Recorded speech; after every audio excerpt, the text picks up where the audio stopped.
মির্চি নিবেদন গল্প gold mine. গল্প গোল্ড মাইন। ওগো, আমার কি সর্বনাশ হলো গো! বৌরানী, কি কাণ্ড! কি হয়েছে? কি হয়েছে খোকার? খোকার নেই রে।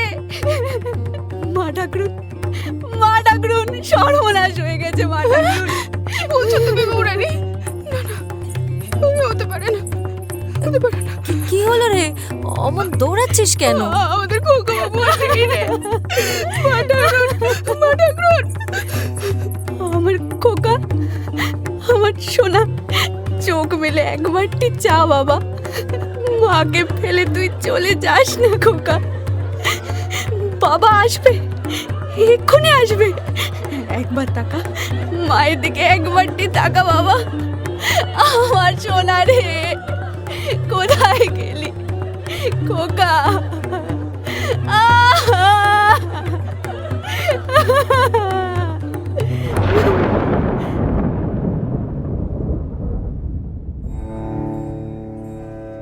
মির্চি গল্প গোল্ড মাইনে আপনাকে স্বাগত। মণিমাণিক্যে ভরা বাংলা সাহিত্যের কিছু কালজয়ী উপন্যাস ও গল্প দিয়ে সাজানো আমাদের এই মির্চি গল্প গোল্ড মাইন। আজ শুনবেন বঙ্কিমচন্দ্র চট্টোপাধ্যায় রচিত সামাজিক উপন্যাস কৃষ্ণকান্তের উইল। 1878 সালে বই আকারে প্রথম প্রকাশিত হয় এই উপন্যাসটি। তবে বই হিসেবে প্রকাশিত হওয়ার আগে এটি তৎকালীন বিখ্যাত বঙ্গদর্শন পত্রিকায় 1875 সাল থেকে ধারাবাহিকভাবে প্রকাশিত হওয়া শুরু হয়েছিল। আজ চতুর্থ পর্ব।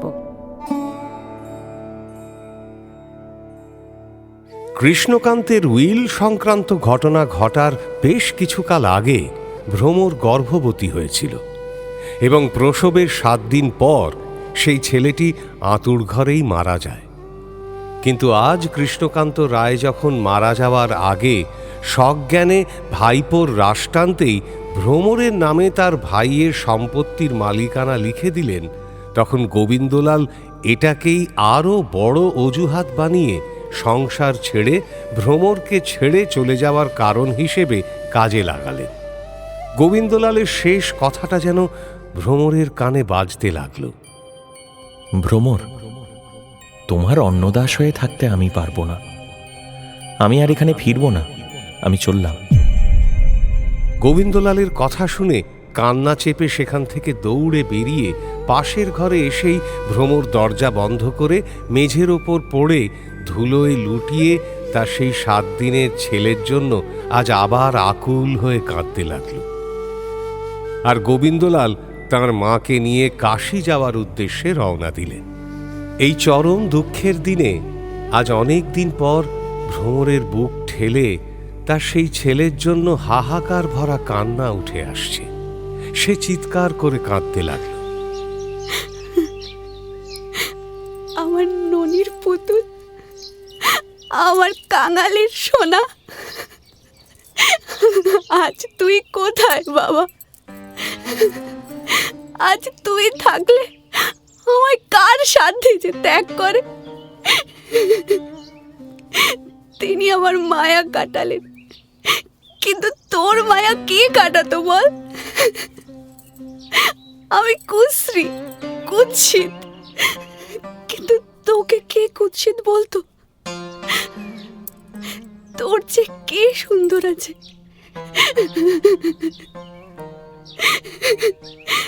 একবার দেখা দে বাবা, এই বিপদের সময় একবার কি দেখা দিতে পারিস না? হে ঈশ্বর, বলো, আমাকে বলো, কি অপরাধে আমার সন্তান মারা গেল? আমি স্বামীর ভালোবাসা হারালাম। বলো, আমাকে বলো। ভ্রমর কোনোদিন সংসার আর স্বামী ছাড়া কিচ্ছু বোঝেনি। সেই তাকেই কেন সবকিছু হারিয়ে চূড়ান্তভাবে নিরাশ হতে হলো, এই যন্ত্রণাই তাকে দগ্ধ করছে। ভ্রমর কেঁদে কেটে সিদ্ধান্ত নিল যে দেবতারা অত্যন্ত নিষ্ঠুর, আর যখন দেবতা নিষ্ঠুর তখন মানুষ আর কি করবে, শুধু কাঁদবে। ভ্রমর শুধু কাঁদতে লাগল। অন্যদিকে ভ্রমরের কাছ থেকে বিদায় নিয়ে গোবিন্দলাল যখন চোখের জল মুছতে মুছতে বাইরে এলেন, তখন তার মনে পড়ল ভ্রমরের নিঃশর্ত সমর্পণের দিনগুলোর কথা। না, ভ্রমরের সেই খাঁটি উজাড় করা ভালোবাসা সত্যি আমি বোধহয় আর কোথাও পাব না। কিন্তু কিন্তু না না না, বেরিয়ে যখন পড়েছি তখন আর ফিরব না। ভালোবাসার থেকেও অহংবোধ যখন বড় হয়ে যায়, তখন তা এইভাবেই ফেরার পথ ঠিক হলেও তা বন্ধ করেই দেয়। সে পথ আটকে দাঁড়িয়ে পড়ে। কাজেই মনের ভেতর অনুশোচনা জাগলেও ভ্রমণের কাছে তাঁর আর ফেরা ঠিক হবে না ভেবে তিনি এগিয়ে চললেন। সে মুহূর্তে গোবিন্দলাল যদি একবার ফিরে গিয়ে ভ্রমণের বন্ধ দরজা ঠেলে বলতেন, আমি আবার এসেছি ভোমরা, তবে হয়তো সব ঠিক হয়ে যেত। তাঁর মনে এই ইচ্ছে বারবার জাগলেও অপরাধবোধ আর লজ্জার কারণেও তিনি শেষ পর্যন্ত পেছন ফিরে তাকানোর আর সাহস পেলেন না। কোনো সঠিক সিদ্ধান্ত নিতে না পেরে তিনি সমস্ত চিন্তা মাথা থেকে ঝেড়ে ফেলে ঘোড়ায় চাবুক মারলেন। আর পথ চলতে চলতেই তাঁর হৃদয়ে আবার রোহিণীর রূপ উঁকি দিতে লাগল। কিছুদিন পর ভ্রমরের কাছে লোক মারফত খবর এলো যে গোবিন্দলাল তাঁর মাকে নিয়ে নির্বিঘ্নে কাশী পৌঁছেছেন। গোবিন্দলাল নিজে থেকে ভ্রমরকে আর কোনো চিঠি পাঠালেন না। অভিমানে ভ্রমরও তাঁকে কোনো চিঠি লিখল না। মাস দুয়েক পর খবর এলো গোবিন্দলাল কাশী থেকে রওনা হয়েছেন, কিন্তু হরিদ্রা গ্রামে ফেরেননি। ভ্রমর বুঝল গোবিন্দলাল আসলে বাড়িতে না ফিরে অন্য কোথাও চলে গেছেন। এদিকে ভ্রমর রোহিণী সম্পর্কে গোপনে খোঁজ খবর রাখছিল। প্রথমে রোহিণী স্বাভাবিক থাকলেও কিছুদিন পর শোনা গেল সে শূল রোগে আক্রান্ত এবং চিকিৎসার জন্য একা তারকেশ্বরে হত্যা দিতে গেছে। দেখতে দেখতে ৫-৬ মাস কেটে গেলেও গোবিন্দলাল আর ফিরলেন না। ভ্রমর তখন ব্যাকুল হয়ে ননদের মাধ্যমে শাশুড়ির কাছে চিঠি পাঠিয়ে জানতে পারল যে গোবিন্দলাল প্রয়াগ, মথুরা, জয়পুর ঘুরে বর্তমানে দিল্লিতে আছেন। অন্যদিকে রোহিণীও আর তারকেশ্বর থেকে ফিরে এলো। ভ্রমরের মনে এবার এক গভীর সন্দেহ দানা বাঁধল। স্বামীর বিরহ ও দুশ্চিন্তা সহ্য করতে না পেরে ভ্রমর বাপের বাড়ি চলে গেল। কিন্তু সেখানেও গোবিন্দলালের কোনো খবর না পেয়ে ভ্রমর আবার হরিদ্রা গ্রামে তার শ্বশুর ঘরেই ফিরে এলো। তারপর শাশুড়িকে চিঠি লিখে খবর নেওয়ার চেষ্টা করল। এবার সেখান থেকে উত্তর এলো যে গোবিন্দলালের কোনো খোঁজ পাওয়া যাচ্ছে না। দুঃখে বিষাদে আরও 1 বছর কেটে গেল এবং অপরাজিতা ফুলের মতো সতেজ ভ্রমর শেষ পর্যন্ত মারাত্মক অসুস্থ হয়ে পড়ল।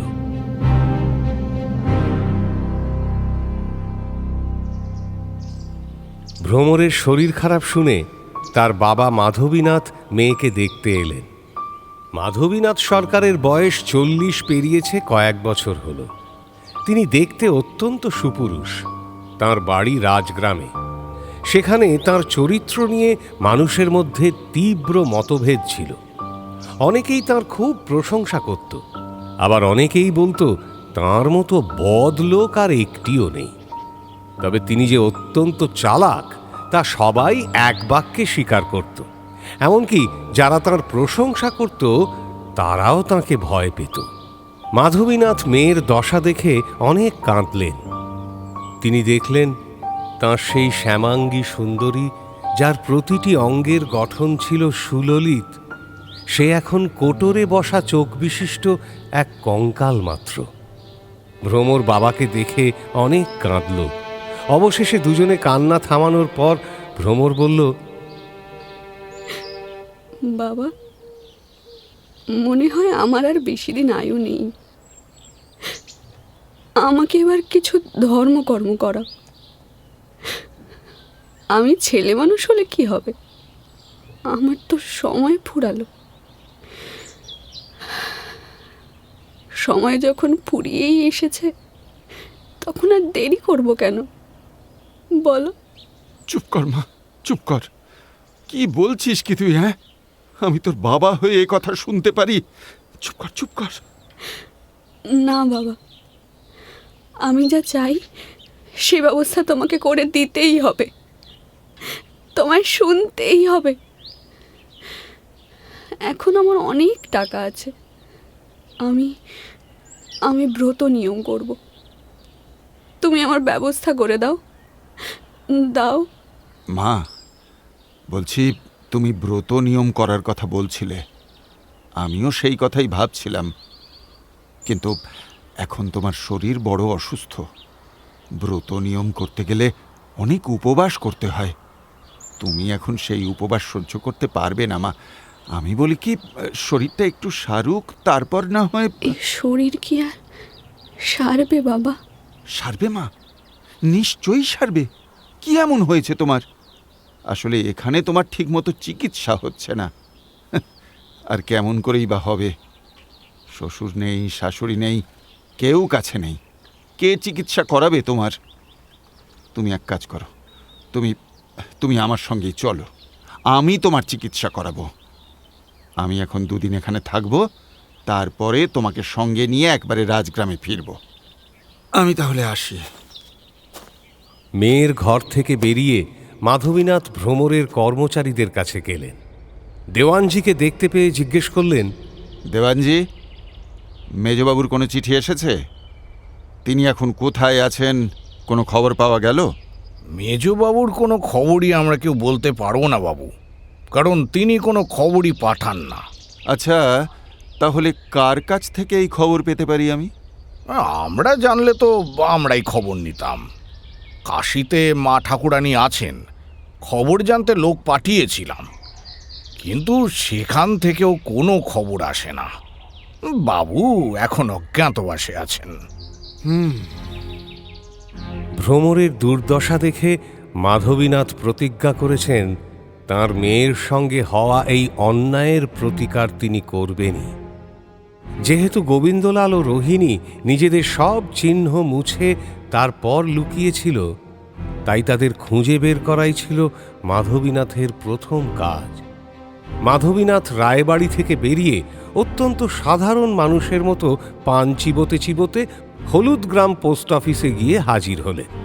তুমি জানো এটা তুমি কি করেছো? সেখানকার অন্ধকার চালা ঘরে 15 টাকা মাইনের এক ডেপুটি পোস্টমাস্টার 7 টাকা মাইনের পিয়নের ওপর নিজের ক্ষমতা জাহির করে তর্জন গর্জন করছিলেন। 7 টাকা মাইনে দিয়ে পুষবো? হ্যাঁ, এত বড় ভুলটা তুমি করলে কি? নমস্কার পোস্টমাস্টার বাবু। নমস্কার নমস্কার। বলছি, আপনি কি ব্রাহ্মণ? হ্যাঁ, আমি ব্রাহ্মণ। বসুন।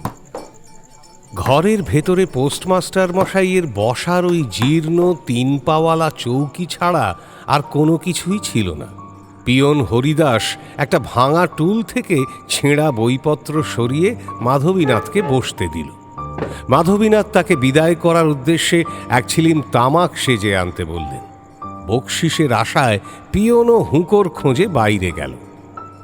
পিয়ন চলে যাওয়ার পর মাধবীনাথ মূল বিষয়ে এলেন। বিক্রমপুরের বাসিন্দা চতুর পোস্টমাস্টার বুঝলেন মাধবীনাথ কোনো গোপন খবর নিতেই তার কাছে এসেছেন। মাধবীনাথ জিজ্ঞেস করলেন, তা আপনার কাছে একটা কথা জিজ্ঞেস করতে এসেছি।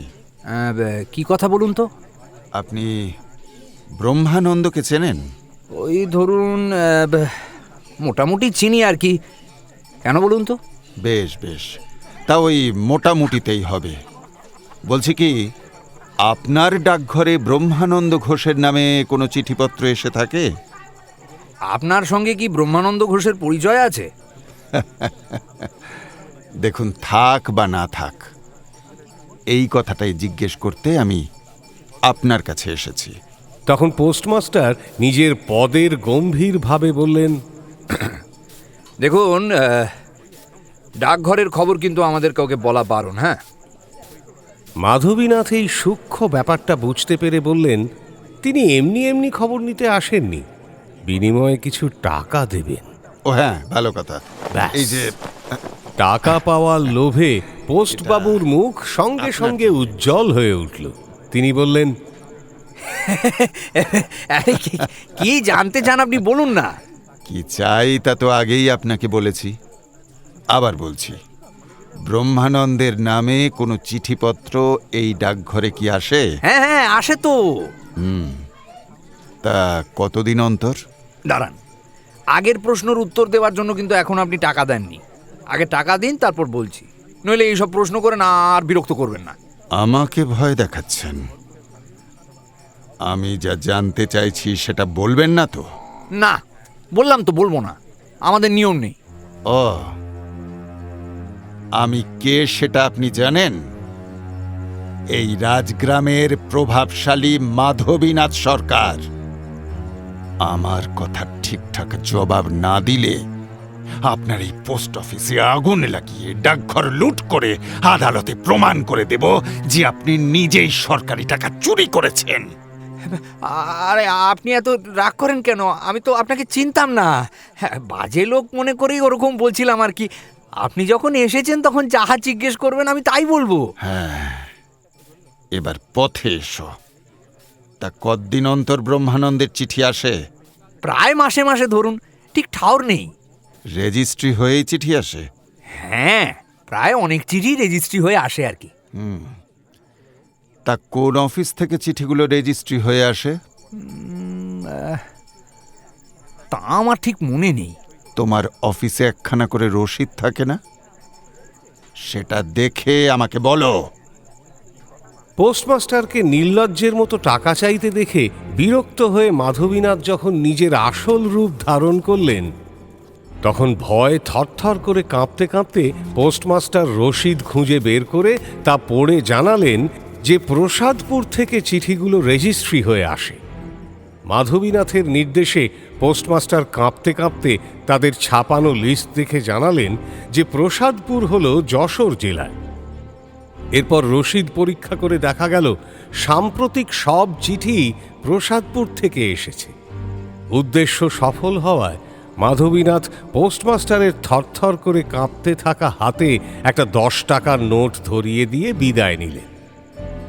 পিয়ন হরিদাসের তামাক আনার আগেই মাধবীনাথ চলে যান। তবে যাওয়ার সময় হরিদাসের জন্য 1 টাকা রেখে আসেন তিনি। অবশ্য বলাই বাহুল্য, পোস্টবাবু সেই টাকাটাও নিজেই আত্মসাৎ করেছিলেন। পোস্ট অফিস থেকে মাধবীনাথ যুদ্ধজয়ীর মতো হাসতে হাসতে ফিরে এলেন। মাধবীনাথ গোবিন্দলাল আর রোহিণীর অধঃপতনের সব খবরই অল্প বিস্তর শুনেছিলেন। তিনি মনে মনে নিশ্চিত ছিলেন যে রোহিণী আর গোবিন্দলাল একসাথেই কোথাও লুকিয়ে আছে। ব্রহ্মানন্দের আর্থিক অবস্থাও তিনি ভালো করেই জানতেন। তিনি এও জানতেন যে রোহিণী ছাড়া ব্রহ্মানন্দের আর কেউ নেই। তাই পোস্ট অফিস থেকে যখন জানতে পারলেন যে ব্রহ্মানন্দের নামে প্রতি মাসেই রেজিস্ট্রি চিঠি আসে, তখনই তিনি বুঝলেন হয় রোহিণী না হয় গোবিন্দলাল তাকে প্রতি মাসে টাকা পাঠায়। চিঠিগুলো প্রসাদপুর থেকে আসছিল, তাই তারা যে প্রসাদপুর বা তার কাছাকাছি কোথাও আছে সেটা একটা বাচ্চা ছেলেও বুঝতে পারে। সন্দেহটা পুরোপুরি দূর করবার জন্য তিনি মেয়ের বাড়ি ফিরেই পুলিশ ফাঁড়িতে একটা লোক পাঠালেন। সাব ইন্সপেক্টরকে লিখে পাঠালেন একটা কনস্টেবল পাঠানোর জন্য, কারণ তিনি কিছু চোরাই মাল ধরিয়ে দিতে পারবেন। সাব ইন্সপেক্টর মাধবীনাথকে খুব ভালো করে চিনতেন এবং সমীহও করতেন। চিঠি পাওয়া মাত্রই তিনি নিদ্রা সিংহ নামে একজন কনস্টেবলকে পাঠিয়ে দিলেন। মাধবীনাথ নিদ্রা সিংহের হাতে 2 টাকা দিয়ে বললেন, বাপু হে, হিন্দি বিন্দির দরকার নেই, যা বলছি তাই করো। ওই গাছতলায় গিয়ে লুকিয়ে থাকো, কিন্তু এমন ভাবে দাঁড়াবে যেন এখান থেকে তোমাকে দেখা যায়। ব্যাস, আর কিচ্ছু করতে হবে না, যাও। নিদ্রা সিংহ রাজি হয়ে মাধবীনাথের কথা মতো তাই করল। এরপর মাধবীনাথ ব্রহ্মানন্দকে ডেকে পাঠালেন। ব্রহ্মানন্দ এসে তার পাশে বসল। তখন সেখানে আর কেউ ছিল না। কুশল বিনিময়ের পর মাধবীনাথ বললেন, তামশাই, আপনি আমার স্বর্গীয় বেআই মশাইয়ের খুব ঘনিষ্ঠ ছিলেন। এখন তো তাদের কেউ নেই, আমার জামাইও বিদেশে। আপনার কোনো বিপদ আপদ হলে আমাদেরই তো দেখতে হবে। সেই কারণেই আপনাকে ডেকে পাঠিয়েছি আর কি। মানে কি বিপদ? আপনি সত্যি বিপদে পড়েছেন। বিপদ এক গাদা। পুলিশ কিভাবে যেন নিশ্চিত হয়েছে যে আপনার কাছে একটা চোরাই নোট আছে। সে কি, আমার কাছে চোরাই নোট? আমাকে দেখে কি তেমন মনে হয় নাকি? সে তো ঠিকই, তবে আপনি হয়তো নাও জানতে পারেন। অন্য কেউ হয়তো আপনাকে চোরাই নোট দিয়েছে, আপনি সেটা না জেনেই নিজের কাছে রেখে দিয়েছেন। হতেও তো পারে। সে কি মশাই, আমাকে আবার নোট কে দেবে? আমি কিন্তু সবটাই জানতে পেরেছি, আর পুলিশও জেনেছে। সত্যি বলতে কি, পুলিশের কাছ থেকেই আমি কথাটা শুনেছি। চোরাই নোটটা প্রসাদপুর থেকে এসেছে। ওই দেখুন, একজন পুলিশ কনস্টেবল আপনার জন্যেই দাঁড়িয়ে রয়েছে। আমি তাকে কিছু টাকা পয়সা দিয়ে আপাতত আটকে রেখেছি আর কি। মাধবীনাথ তখন গাছের তলায় দাঁড়িয়ে থাকা, হাতে লাঠি, গোঁফদাড়িতে ভরা মেঘের মতো কালো কনস্টেবলের ভয়ঙ্কর রূপটি দেখালেন। ব্রহ্মানন্দ ভয়ে থরথর করে কাঁপতে লাগল। সে মাধবীনাথের পা জড়িয়ে ধরে কেঁদে বলল, ও মশাই, আপনি আমাকে বাঁচান। আমি গরিব মানুষ, আমাকে বাঁচান। আরে ভয় নেই। এবার প্রসাদপুর থেকে কোন কোন নম্বরের নোট পেয়েছেন সেটা আমাকে বলুন দেখি। পুলিশের লোক আমার কাছে নোটের নম্বর রেখে গেছে। যদি সেই নম্বরের সাথে না মেলে তবে আপনার ভয়টাই বা কিসের? নম্বর বদলে দিতে কতক্ষণ? শুনুন, এক কাজ করুন, এবারকার প্রসাদপুরের চিঠিটা নিয়ে আসুন তো দেখি। নোটের নম্বরটা আমি একটু মিলিয়ে নিই, কেমন? ওই গাছতলায় কনস্টেবল দাঁড়িয়ে আমার যে বড্ড ভয় করছে। আপনার কোনো ভয় নেই, আমি সঙ্গে লোক পাঠাচ্ছি। আচ্ছা। দারোয়ান, এই যে, হ্যাঁ, এনার সঙ্গে এনার বাড়িতে একবার যাও। মাধবীনাথের আদেশে একজন দারোয়ান ব্রহ্মানন্দের সাথে গেল। ব্রহ্মানন্দ ঘর থেকে রোহিণীর চিঠিটা নিয়ে এলেন। দেখি। সেই চিঠিতে মাধবীনাথ যা যা খুঁজছিলেন সব তথ্যই তিনি পেয়ে গেলেন। না, এ নম্বরের নোট নয়। চিঠিটা পড়ে ব্রহ্মানন্দের হাতে ফেরত দিয়ে মাধবীনাথ বললেন, কোনো ভয় নেই আপনার, আপনি বাড়ি যান। আমি কনস্টেবলকে বিদায় করে দিচ্ছি। যান, নিশ্চিন্তে যান। ব্রহ্মানন্দ যেন মরা দেহে প্রাণ ফিরে পেল। সে এক ছুটে সেখান থেকে পালিয়ে বাঁচল। এর কিছুদিন পর মাধবীনাথ মেয়ে ভ্রমরকে চিকিৎসা করানোর জন্য নিজের বাড়ি রাজগ্রামে নিয়ে গেলেন। তার চিকিৎসার জন্য ভালো ডাক্তার ঠিক করে দিয়ে তিনি নিজে কলকাতার উদ্দেশ্যে রওনা হলেন। ভ্রমর অনেক আপত্তি করলেও মাধবীনাথ শুনলেন না। মাধবীনাথ খুব তাড়াতাড়ি ফিরবেন এই সান্ত্বনা দিয়ে কলকাতায় চলে গেলেন। কলকাতায় নিশাকর দাস নামে মাধবীনাথের এক দূরসম্পর্কের ভাই ছিলেন। নিশাকর মাধবীনাথের চেয়ে বছর 8-10 ছোট। তিনি কাজকর্ম কিছু করেন না, পৈতৃক সম্পত্তি আছে তাঁর। কেবল একটু আধটু গান বাজনা চর্চা করেন।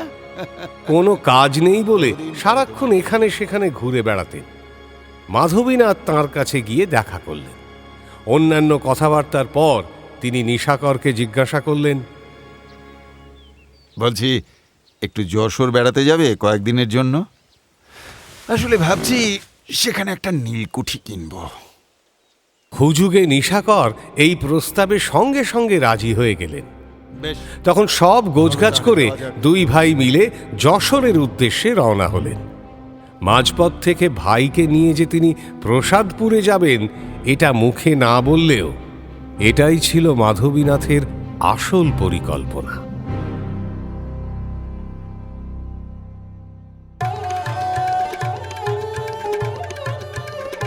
যশোর সুন্দর দেশ।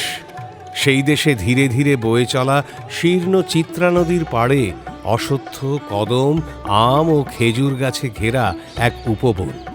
সেখানে কোকিল, দোয়েল আর পাপিয়া ডাকছিল। কাছাকাছি কোনো গ্রাম নেই। প্রায় 2 কিলোমিটার দূরে প্রসাদপুর নামে একটা ছোট বাজার ছিল। লোকালয় থেকে দূরে এই নির্জন স্থানটিকে নির্বিঘ্নে পাপ কাজের উপযুক্ত মনে করে একসময় এক নীলকর সাহেব এখানে একটা নীলকুঠি তৈরি করেছিল। কালের নিয়মে সেই নীলকর ও তার ঐশ্বর্য ধূলিসাৎ হয়েছে এবং তার কর্মচারীরাও বিদায় নিয়েছে। পরে এক বাঙালি যুবক জনশূন্য প্রান্তরের সেই সুন্দর অট্টালিকাটি কিনে ফুল, পাথরের মূর্তি, দামি আসন, আয়না ও নানান রকম ছবি দিয়ে সাজিয়ে তুলেছিলেন। সেই বাড়ির দোতলার একটি বড় ঘরের ভেতর বসে এক দাড়িওয়ালা মুসলমান ওস্তাদ তানপুরার কান মুচড়ে সুর বাঁধছিল। তার পাশে বসে এক যুবতী তবলায় চাঁটি মারছিল এবং তার হাতের সোনার গয়নাগুলো ঝিনঝিন করে বেজে উঠছিল। পাশের ঘরে বসে এক যুবক উপন্যাস পড়ছিলেন এবং খোলা দরজা দিয়ে সেই যুবতীর কাণ্ড কারখানা দেখছিলেন। তানপুরা আর তবলার সুর এক হতেই ওস্তাদজি তাঁর গোঁফদাড়ির ভেতর থেকে সাদা দাঁত বের করে এক অদ্ভুত গম্ভীর গলায় গান জুড়ে দিলেন। গান গাওয়ার সময় তাঁর মুখভঙ্গি নানান রকম খিঁচুনিতে রূপ নিচ্ছিল। বাইরে অশোক, বকুল আর মালতী ফুলের গন্ধ, ভ্রমরের গুঞ্জন, কোকিল ও রাজহাঁসের ডাক, আর ঘরের ভেতরের নীল কাচের ভেতর দিয়ে গলে আসা রোদের আলো, স্ফটিকের ফুলদানিতে সাজানো ফুল ও গায়কের চমৎকার সুর সব মিলিয়ে এক মায়াবী পরিবেশ তৈরি করেছিল। যে যুবক গভীর মনোযোগ দিয়ে যুবতীর চঞ্চল চোখের ইশারা দেখছিলেন, তাঁর কাছে এই সব কিছু আরও মধুর ও মায়াবী মনে হচ্ছিল। এই যুবকটি আর কেউ নন, স্বয়ং গোবিন্দলাল, এবং যুবতীটি হল রোহিণী। এই বাড়িটি গোবিন্দলাল কিনেছিলেন এবং সেখানেই তাঁরা বর্তমানে স্থায়ীভাবে বসবাস করছিলেন। এই ঐন্দ্রজালিক পরিবেশের সুর হঠাৎ কেটে গেল। হঠাৎ করেই রোহিণীর তবলার বোল বেসুরো হয়ে গেল। ওস্তাদজির তানপুরার তার ছিঁড়ে গেল এবং তার গলায় বিষম লেগে গান বন্ধ হয়ে গেল। গোবিন্দলালের হাত থেকেও বইটা ধপ করে মাটিতে পড়ে গেল। আর ঠিক সেই মুহূর্তে ঘরে এক অপরিচিত যুবক প্রবেশ করল। তিনি আর কেউ নন, মাধবীনাথের ভাই নিশাকর দাস। প্রসাদপুরের এই দোতলা অট্টালিকার উপরতলায় রোহিণীর ঘর। রোহিণী এখানে একেবারে বলতে গেলে প্রায় পর্দানশীল। নিচের তলায় চাকর বাকররা থাকে।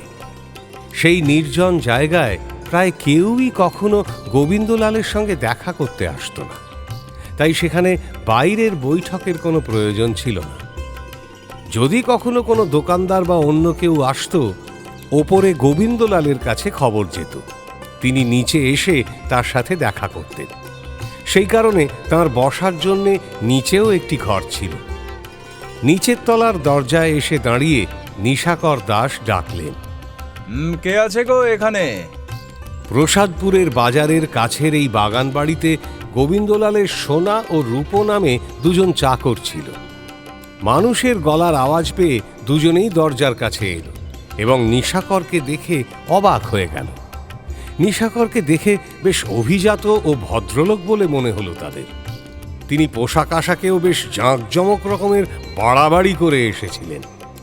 এমন কোনো লোক কখনো সেই বাড়ির চৌকাঠ মাড়ায়নি। তাই দেখে চাকররা অবাক হয়ে পরস্পরের মুখ চাওয়াচাবি করতে লাগলো। সোনা জিজ্ঞাসা করল, আপনি কাকে খুঁজছেন বাবু? তোমাদের বাবুকে খবর দাও, বলো যে একটি ভদ্রলোক দেখা করতে এসেছে। আগে আপনার নাম, মানে বাবুকে কি বলবো? আরে নামের আর প্রয়োজন কি, বলো যে একজন ভদ্রলোক দেখা করতে এসেছেন। আগে বাবু। চাকররা জানতো যে বাবু কোনো ভদ্রলোকের সঙ্গে দেখা করেন না, তাঁর স্বভাব এখন আর তেমন নেই। তাই তারা খবর দিতে খুব একটা রাজি ছিল না। সোনা ইতস্তত করতে লাগলো। রূপো বলল, আপনি অনর্থক এইছেন, আমাদের বাবু কারোর সাথে দেখা করেন না। বেশ, তবে তোমরা থাকো, আমি খবর ছাড়াই ওপরে যাচ্ছি। এই না না মশাই, ও কাজ করবেন না, তাহলে আমাদের চাকরি যাবে। এই যে দেখো, এই হলো 1 টাকা। যে খবর দেবে এই টাকা সেই পাবে। সোনা যখন কি করবে ভাবছিল, রূপো তখন চিলের মতো ছোঁ মেরে নিশাকরের হাত থেকে টাকাটা নিয়ে ওপরে খবর দিতে গেল। বাড়িটি ঘিরে যে ফুলের বাগান ছিল তা অত্যন্ত মনোরম। নিশাকর সেই দিকেই তাকিয়ে দেখতে দেখতে সোনাকে বললেন, এই শোনো, আমি একটু এই ফুল বাগানে বেড়াচ্ছি, হ্যাঁ, আপত্তি করো না যেন। যখন খবর আসবে তখন আমাকে ওখান থেকে ডেকে নিও, বুঝলে? আগে বাবু। এই বলে নিশাকর সোনার হাতে আরও একটা টাকা দিলেন। রূপো যখন দোতলায় বাবুর কাছে খবর দিতে গেল, তখন গোবিন্দলাল কোনো একটা কাজে ব্যস্ত ছিলেন, তাই চাকরটি নিশাকরের খবর কিছুই বলতে পারল না। এদিকে বাগানে ঘুরে বেড়াতে বেড়াতে নিশাকর একবার ওপর দিকে তাকাতেই দেখলেন এক পরমা সুন্দরী নারী জানলায় দাঁড়িয়ে তাকে দেখছে। রোহিণী জানলা দিয়ে নিশাকরকে দেখে মনে মনে ভাবছিল, লোকটা কে হতে পারে। তার সাজ পোশাক দেখে স্পষ্টই বোঝা যাচ্ছিল যে স্থানীয় কোনো মানুষ নয়, বরং বেশ অবস্থাপন্ন পরিবারের কেউ। তাকে দেখতেও বেশ সুপুরুষ লাগছিল। রোহিণীর মনে গোবিন্দলালের সাথে তার একটা তুলনাও এসে গেল। গোবিন্দলালের গায়ের রং বেশি ফর্সা হলেও এই নবাগত যুবকের চোখ মুখ, বিশেষ করে তার চোখ দুটো ছিল অসাধারণ সুন্দর। সে কোথা থেকে এসেছে তা রোহিণী আন্দাজ করতে পারছিল না, কারণ হরিদ্রা গ্রামের চেনা মানুষদের মধ্যে সে এমন কাউকে দেখেনি। তার মনে হলো লোকটার সাথে দুটো কথা বললে বোধহয় কোনো ক্ষতি নেই, কারণ সে গোবিন্দলালের সাথে কখনো বিশ্বাসঘাতকতা করবে না। রোহিণী যখন জানলার ধারে দাঁড়িয়ে একা একা এইসব ভাবছিল, ঠিক তখনই নিশাকর ওপরের দিকে মুখ তুলে তাকালেন এবং দুজনের 4 চোখ এক হল। সেই মুহূর্তে চোখে চোখে কোনো ভাব বিনিময় বা কথাবার্তা হয়েছিল কিনা তা বোঝা গেল না, তবে এমন ইঙ্গিতের মাধ্যমে ভাব আদান প্রদান সম্ভব। এমন সময় রূপো বাবুকে অবসরে পেয়ে জানালো যে একজন ভদ্রলোক তাঁর সঙ্গে দেখা করতে এসেছেন। কোথা থেকে এসেছে তা তো জানি না। তা না জিজ্ঞাসা করে খবর দিতে এসেছিস কেন? তা জিজ্ঞেস করেছিলাম বই কি, তিনি বললেন বাবুর কাছেই বলবো। তবে বলে আয়, দেখা হবে না, যা। আচ্ছা। এদিকে নিশাকর দেরি দেখে বুঝলেন বোধহয় গোবিন্দলাল দেখা করতে রাজি হয়নি, কিন্তু দুশ্চরিত্র লোকের সাথে এত ভদ্রতা দেখানোর আর প্রয়োজন বোধ করল না। সে এবার নিজে সোজা দোতলায় যাবে ঠিক করল, কারণ সে মাধবীনাথের কাছে সব শুনেই এসেছে। এখানে তাদের আসার উদ্দেশ্যও সে শুনেছে। এই কথাগুলোই ভাবতে ভাবতে চাকরের ফেরার অপেক্ষা না করেই নিশাকর বাড়ির ভেতর ঢুকে পড়লেন। দেখলেন নিচে সোনা বা রূপো কেউই নেই। তখন তিনি নির্ভয়ে সিঁড়ি দিয়ে ওপরে উঠে যেখানে গোবিন্দলাল, রোহিণী এবং ওস্তাদজি গায়ক দানেশ খাঁ ছিলেন সেখানে গিয়ে হাজির হলেন। রূপো তখনও ওখানেই দাঁড়িয়েছিল। টাকা নিয়েছে সে, বাবুকে রাজি না করিয়ে কি করে ফিরে যায় সে। এমন সময় নিশাকরকে ওপরে উঠে আসতে দেখে সে বলে উঠল, বাবু এই ভদ্রলোকই দেখা করতে চাইছিলেন। গোবিন্দলাল নিশাকরের স্পর্ধা দেখে খুব রেগে গেলেন, কিন্তু দেখলেন লোকটি ভদ্রলোক, তাই রাগ চেপে গম্ভীর হয়ে জিজ্ঞাসা করলেন, কে আপনি? কোথা থেকে এসেছেন? আমার নাম রাসবিহারী দে, আমি ওই বরানগর থেকে এসেছি। নিশাকর নিজের উদ্দেশ্য সফল করার জন্য চালাকিই করেছিলেন, তাই অন্য নামে নিজের পরিচয় দিলেন। নিশাকর এবার জাঁকিয়ে বসলেন। তিনি বুঝেছিলেন যে গোবিন্দলাল তাকে বসতে বলবেন না। না বলতেই লোকটি বসে পড়ল দেখে গোবিন্দলাল এবার আরও একটু বিরক্ত হয়ে গম্ভীর স্বরে বললেন, আপনি কাকে খুঁজছেন জানতে পারি? কেন, আপনাকেই। আপনার সঙ্গেই তো দেখা করতে চাইছিলাম মশাই। শুনুন, আপনি আমার ঘরের ভেতর জোর করে না ঢুকে যদি একটু অপেক্ষা করতেন, তবে চাকরের মুখেই শুনতে পেতেন যে আমার দেখা করার সময় নেই। কিন্তু বেশ ভালোই যে সময় আছে সে তো আমি দেখতেই পাচ্ছি।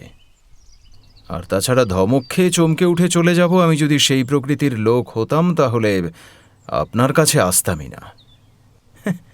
যখন আমি এসেছি তখন আমার কয়েকটা কথা আপনি শুনলেই তো ঝামেলা চুকে যায়। কিন্তু আমি শুনতে চাই না, বাড়িটাই আমার ইচ্ছে। তবে যদি দু এক কথায় বলে শেষ করতে পারেন তবে বলে বিদায় হন যান। হ্যাঁ, দু এক কথাতেই বলবো। আপনার স্ত্রী ভ্রমর দাসী, তার সম্পত্তিগুলো পত্তনি অর্থাৎ ইজারা বিলি করবেন। ওস্তাদ দানেশ খাঁ তখন তানপুরায় নতুন তার চড়াচ্ছিল। সে এক হাতে তার চড়াতে চড়াতে অন্য হাতের আঙুল দেখিয়ে বলল, एक बात हुआ, আমি তো পত্তনি নেব। 2 बात हुआ। আমি সেই জন্য আপনাদের হরিদ্রা গ্রামের বাড়িতে গিয়েছিলাম। 2 बात छोड़ के फिर से 3 बात हो गया। ওস্তাদজি কি সুর গুনছেন নাকি? হ্যাঁ, বাবু সাহেব, এই বিয়াদব লোকটাকে বিদায় দিন। এই আপনি থামুন তো। গোবিন্দলাল বাবু, আপনার স্ত্রী আমাকে সম্পত্তিগুলো ইজারা দিতে রাজি হয়েছেন, কিন্তু তা আপনার অনুমতি সাপেক্ষ। তিনি আপনার ঠিকানাও জানেন না, আবার চিঠি লিখতেও চান না। সুতরাং আপনার মতামত জানার দায়িত্ব আমার উপরেই পড়ল। আমি অনেক খোঁজাখুঁজি করে আপনার ঠিকানা জেনে তবেই আপনার অনুমতি নিতে এসেছি আর কি। গোবিন্দলাল কোনো উত্তর দিলেন না। তিনি বড্ড অন্যমনস্ক হয়ে পড়েছেন। অনেক দিন পর ভ্রমরের কথা শুনলেন।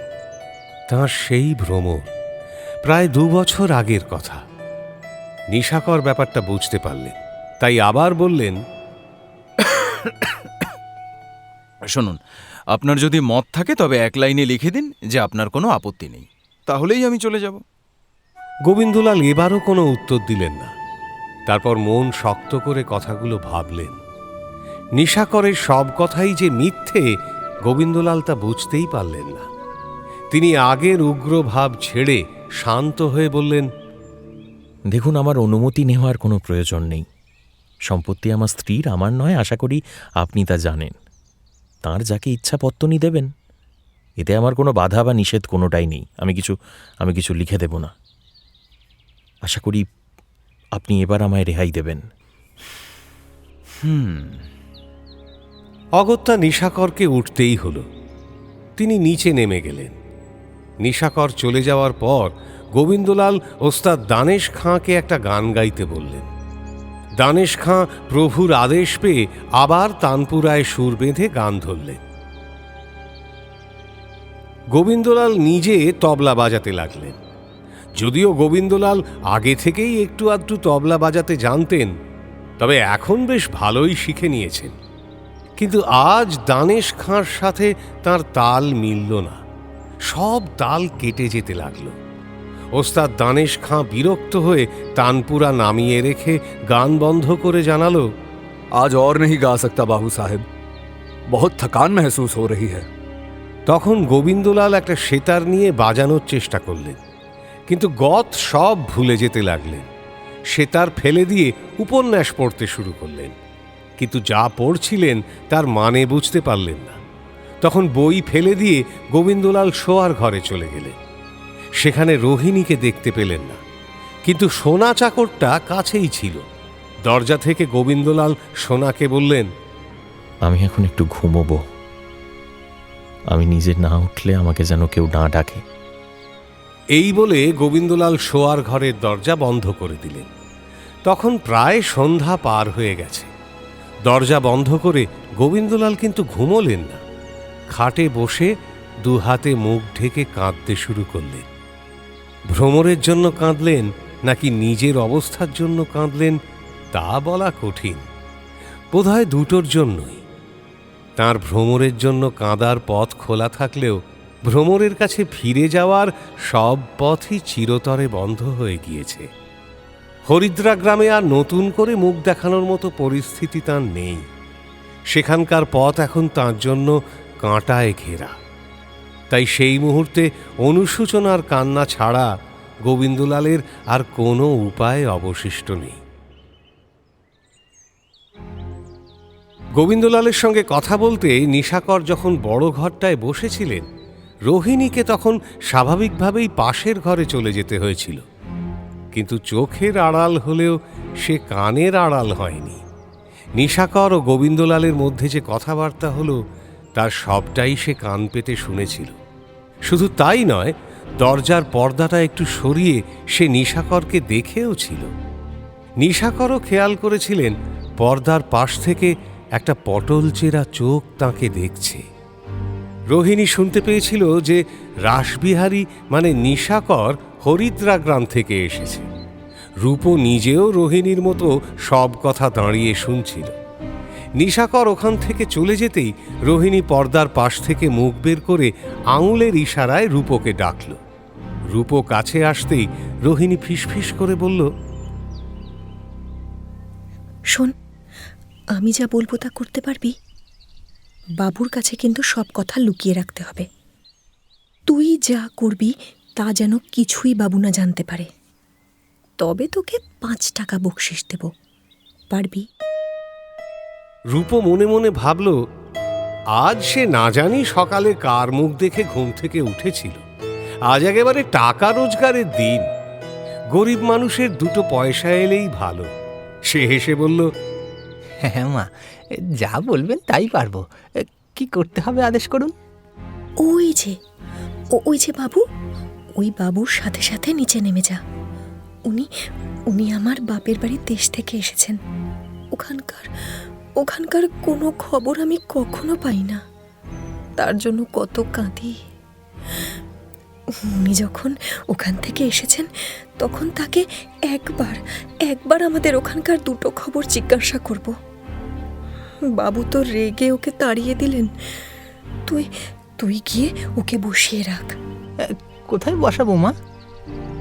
শোন, এমন জায়গায় বসাবি যেন বাবু নিচে গেলেও দেখতে না পান, আর অন্য কেউও যেন না পায় দেখতে। আমি একটু ফাঁক পেলেই যাব। যদি বসতে না চায় তবে একটু কাকুতি মিনতি করিস। যে আগে মা, আপনি কোনো চিন্তা করবেন না, আমি ঠিক আটকে রাখবো। রূপ আজ বকশিসের গন্ধ পেয়েছে, তাই রোহিণীকে আশ্বাস দিয়ে ছুটে চলে গেল। নিশাকর কী উদ্দেশ্যে গোবিন্দলালকে ঠকাতে এসেছিলেন তা বলা মুশকিল, কিন্তু তিনি নিচে এসে যেভাবে আচরণ করছিলেন তা কোনো বুদ্ধিমান লোক দেখে তাকে খুব সন্দেহ করত। তিনি বাড়ির সদর দরজার কবাট, খিল, কবজা সব ভালো করে পরীক্ষা করে দেখছিলেন। এমন সময় রূপও সেখানে এসে হাজির হল। একটু হেসে জিজ্ঞেস করল, বাবু, বলছি একটু তামক খাবেন নাকি? তোমার বাবু তো আর খেতে দিলেন না, চাকরের কাছে আর কি খাবো? আগে তা নয়, একটা গোপন কথা আছে, একটু নির্জনে আসুন না। রূপ নিশাকরকে সাথে করে নিজের ঘরে নিয়ে গেল। নিশাকরও কোনো আপত্তি না করে চলে গেলেন। সেখানে নিশাকরকে বসিয়ে রূপ রোহিণীর বলা কথাগুলো হুবহু বলল। নিশাকর যেন আকাশের চাঁদ হাতে পেলেন। নিজের উদ্দেশ্য সফল করার সবচেয়ে সহজ উপায় দেখতে পেয়ে তিনি বললেন, বাবু, তোমার মনিব তো আমায় তাড়িয়ে দিয়েছেন। তার বাড়িতে আমি লুকিয়ে থাকি কি করে? হ্যাঁ, এগে তিনি কিছু জানতে পারবেন না। এ ঘরে তিনি কখনো আসেন না। তা তিনি না আসুন, কিন্তু তোমার মা ঠাকরুন যখন নিচে আসবেন তখন যদি তোমার বাবু মা ঠাকরুন কোথায় যাচ্ছেন তা দেখার জন্য তার পিছু পিছু আসেন, কিংবা কোনোভাবে যদি আমার কাছে তোমার মা ঠাকরুনকে দেখে ফেলেন, তখন আমার কি দশাটা হবে বলো দেখি? কি যে বলেন বাবু, এখানে কেউ আসবে না, সত্যি। না না না না, থাক থাক থাক। এই মাঠের মাঝখানে ঘরের ভেতর আটকে আমাকে খুন করে যদি এই বাগানে পুঁতেও রাখে তাহলেও আমার বিপদ।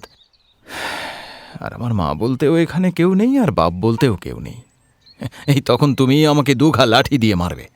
অতএব এমন কাজে আমি নেই বাপু। তোমার মাকে বুঝিয়ে বলো যে আমি এটা করতে পারবো না। আচ্ছা শোনো, আর একটা কথা বলতে পারবে? হ্যাঁ, বলুন না বাবু। তুমি গিয়ে বলো ওনার কাকা আমাকে খুব জরুরি কিছু কথা বলতে বলে দিয়েছিলেন। আমি তোমার মা ঠাকরুনকে সেই কথাগুলো বলার জন্যই ব্যাকুল ছিলাম। কিন্তু তোমার বাবু আমাকে তাড়িয়ে দিলেন।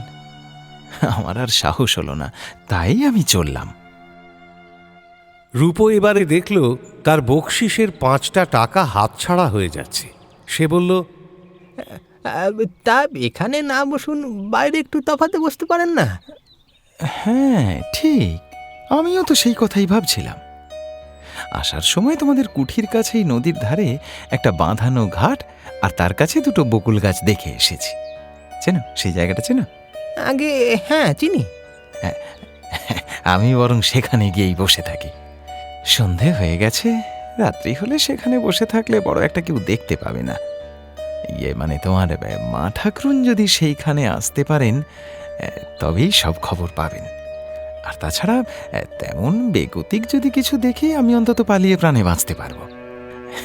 ঘরের ভেতর আটকে রেখে যে আমাকে কুকুরের মতো মারবে তাতে আমি খুব একটা রাজি নই।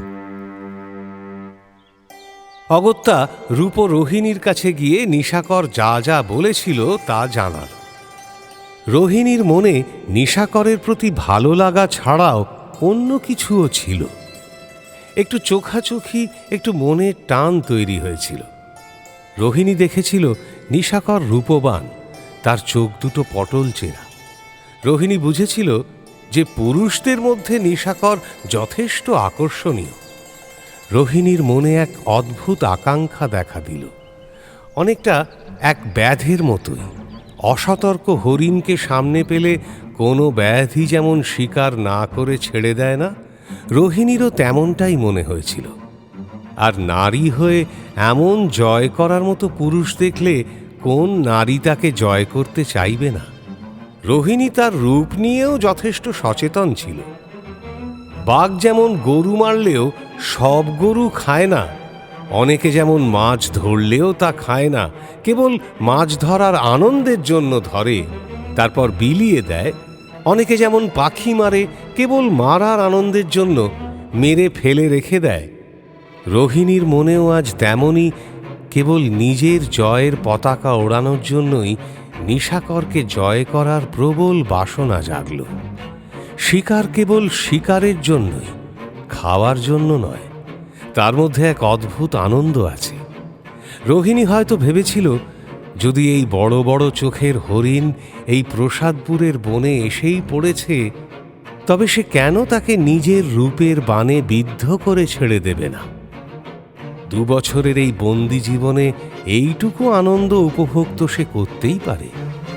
যে রূপের মোহে ভুলিয়ে সে গোবিন্দলালকে ভ্রমরের থেকে, তার সাজানো সংসার থেকে সরিয়ে আনতে পেরেছে, সেই রূপে সে আর একজনকে ভোলাতে পারবে না। রূপের ধার পরীক্ষা করার এমন মুহূর্ত হেলায় ছেড়ে দিতে রোহিণী পারল না। রূপো এসে নিশাকরকে জানালো আরেকটু রাত হলে রোহিণী যাবে তার সঙ্গে দেখা করতে। নিশাকর তা শুনে অত্যন্ত আনন্দিত মনে জানালো যে সে তবে নদীর ধারে বকুল গাছের কাছে ঘাটেই বসে অপেক্ষা করবে। হরিদ্রা গ্রামেও গোবিন্দলালের বাগান ঘেরা ঘরে প্রবেশের আগে রোহিণী তো তাকেও সেই বারুণীর ধারেই দেখেছিল। আর তারপর যা ঘটেছে তাতে যে কার ভালো হলো তা আজ পর্যন্ত বোঝা গেল না। তবে এবার কি ভালো হবে, নাকি রোহিণী আবারও আর এক সর্বনাশের খেলায় মাতল?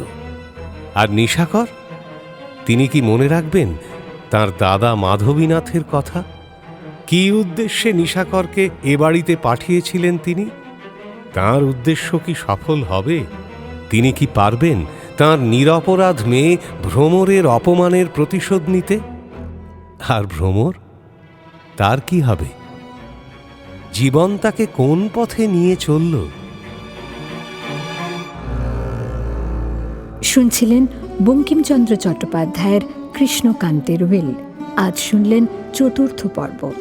গল্প পাঠে শেখর, কৃষ্ণকান্ত শঙ্করী প্রসাদ মিত্র, হরলাল সাক্ষ্য রায়, গোবিন্দলাল মির্চি সায়ন, রোহিণী সঙ্গীতা গাঙ্গুলি, ভ্রমর পৃথা দাস, ব্রহ্মানন্দ সোমক রায়।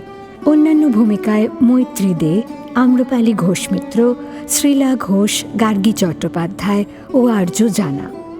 নাট্যরূপ ও সামগ্রিক পরিচালনা শাওলি মজুমদার, নাট্যরূপ সহায়তা প্রীতম বাগচি, বিশেষ তত্ত্বাবধানে সৌভিক গুহ সরকার, পরিচালনা শব্দগ্রহণ ও আবহ সত্যজিৎ সেন, শব্দ মিশ্রণ সব্যসাচী মুখার্জি, প্রচার অলঙ্করণ অভিব্রত সরকার, গল্পের সূত্রধার ও সমগ্র পরিকল্পনায় ইন্দ্রাণী, প্রযোজনায় প্যাস্টেল এন্টারটেইনমেন্ট।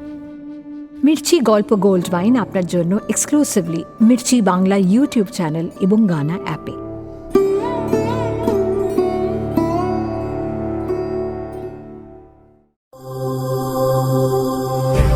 মির্চি নিবেদন গল্প গোল্ড মাইন।